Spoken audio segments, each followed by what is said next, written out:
है मसीह का प्यारा वचन, ये है वचन प्यारा। परमेश्वर के धन्य नाम की महिमा हो। प्रभात मनन के सत्र 2553 में आप सभी का बड़े प्रेम के साथ स्वागत करता हूं। आइए आज मनन के लिए हम पढ़ते हैं यूहन्ना की पहली पत्री 2 अध्याय उसकी 28वीं पद। अतः हे बालको, उसमें बने रहो कि जब वह प्रकट हो तो हमें हियाव हो और हम उसके आने पर उसके सामने लज्जित ना हो। हमारे कल के मनन में भी हम ये देखे थे कि मसीह के आगमन के समय जब हम मसीह के न्यायासन के सामने उपस्थित रहेंगे तो हमारे केवल वही कामों को हमें वहां प्रतिफल मिलेगा जो हम प्रभु की अगुवाई के अनुसार प्रभु की पहचान में प्रभु की महिमा के लिए किए। हम जिन कामों को करते हैं उससे यदि प्रभु की पहचान में करना हो तो हमें वचन का उपदेश में निश्चितता होना जरूरी है। वचन का उपदेश जो स्वयं प्रभु यीशु मसीह है हमें ये निश्चितता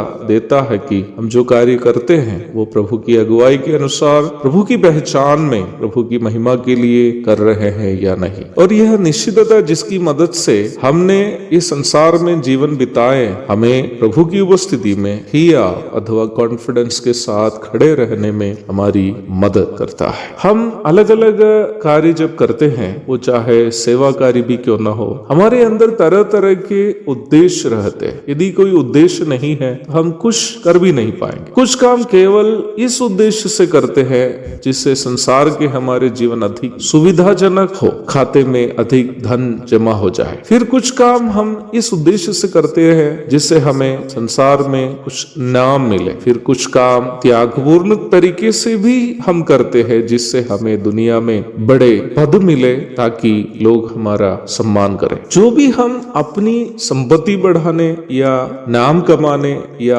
अधिकार या पदवी के लिए करते हैं उनमें से एक भी काम प्रभु से प्रतिफल दिलाने में कामयाब नहीं रहेगा। प्रारंभ में बढ़ी गई पद की मूल भाषा यूनानी में हियाव शब्द के लिए दिया गया शब्द पेरासिया है। पेरासिया शब्द का आक्षरिक अर्थ यहाँ तक नुकसान सहते हुए भी सच बोलने का समर्पण करना है। बहुत से मसीह लोग हैं जो ये सोचते हैं कि सभी को खुश रखने वाला एक जीवन बिताना सही आत्मिक जीवन है, जबकि यह धारणा गलत है। आप यदि वास्तव में आत्मिक हैं तो आप आपसे मिलने वाले सभी लोगों को खुश करते हुए जीवन नहीं बिता पाएंगे। उसके लिए सबसे बड़ा प्रमाण हमारे प्रभु यीशु मसीह। यीशु मसीह में कोई कलंक नहीं, उनमें पाप नहीं था, ना ही वह कभी छल कपट की बात कही। उसके बावजूद भी उस जमाने के तथाकथित धार्मिक लोग उनको क्रूस पर चढ़ा दी, क्योंकि प्रभु स्वयं सत्य है और वह सत्य के पक्ष में हमेशा रहा भी। सबको खुश करना केवल वही कर सकते हैं जो कपटी है। राजनीतिज्ञों की भाषा में ऐसे लोगों को डिप्लोमेटिक अथवा कूटनीतिक कहते हैं। कूटनीतिक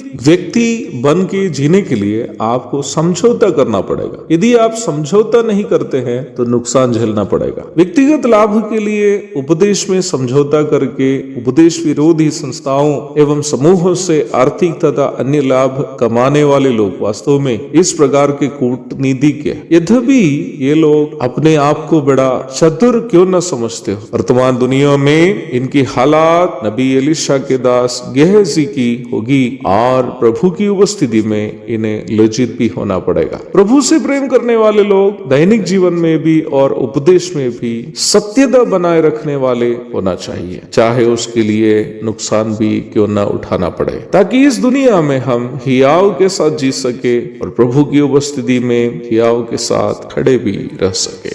एक और शुभ दिन की धन्य कामनाओं के साथ आज का मनन में समाप्त करता हूँ। प्रभु आप सबको आशीष दे। आमीन।